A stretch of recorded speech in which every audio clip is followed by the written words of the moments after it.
Canada's open door, not so open anymore. We didn't get the balance quite right.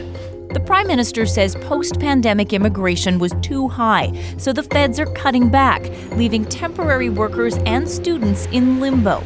Everyone has a dream to get PR in Canada. It will be difficult for me, like maybe I should back to my home country. And employers scrambling. I don't know who government thinks we're going to be hiring, and I got to tell you, it's gonna hurt.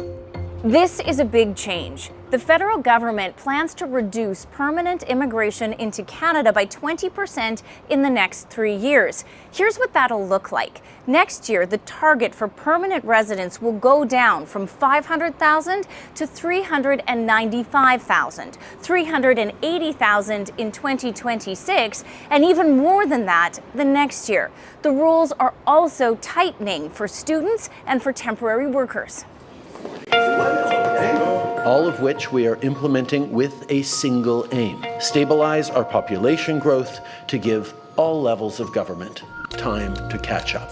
If we need more doctors, if we need investment in new hospitals, cutting the number of immigrants by 100,000, even 200,000, that's not going to change the infrastructure. To understand what it could mean, I reached out to Irene Blumrad. She teaches political science and sociology at the University of British Columbia. I co-direct the Center for Migration Studies there. I hold a chair in global migration studies. And I do migration. I do migration. So this is your area. So given your expertise in the area, when you saw that the Prime Minister made these reductions in the number of permanent residents over the next couple of years, what was your immediate reaction?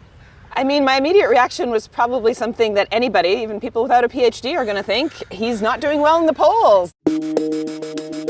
She says Canadians are souring on Justin Trudeau at the same time as they are souring on his immigration policy.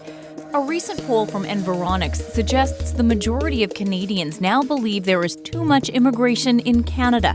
Check out how much that number has changed in the past 2 years. Environics says that's the most rapid change it's seen on the issue since it started asking the question back in 1977. So what changed? Housing is a big part of it. There aren't enough homes as it is. Add more people, and the perception is the problem will get worse. The government said reducing immigration will reduce the need for new homes by 670,000 housing units. Blumrad doesn't entirely buy it. It is complicated because we need people to build houses, to invest in the property development. We need the architects, we need the engineers. So just saying, oh, if we get rid of all the immigrants, all our housing problems are going to be solved is pretty simplistic. That's why people who hire workers, especially in construction, don't like the reduction in immigration.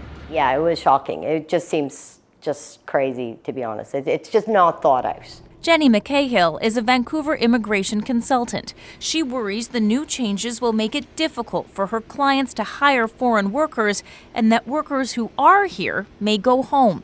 It's going to have a massive reduction in their economic output. There isn't enough Canadians to fill the jobs, despite what the unemployment figures say. If unemployment is more than 6%, why is it that you don't have the people to fill the jobs that people are coming to you about?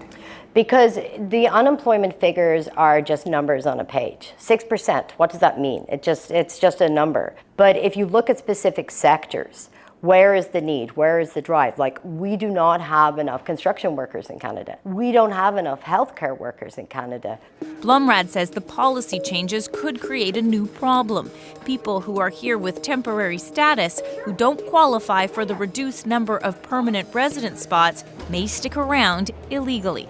Now we have this huge number of people who come and they're in limbo. They're told you get to be here for a little while, you can work for a little while, you can study for a little while, maybe you can stay.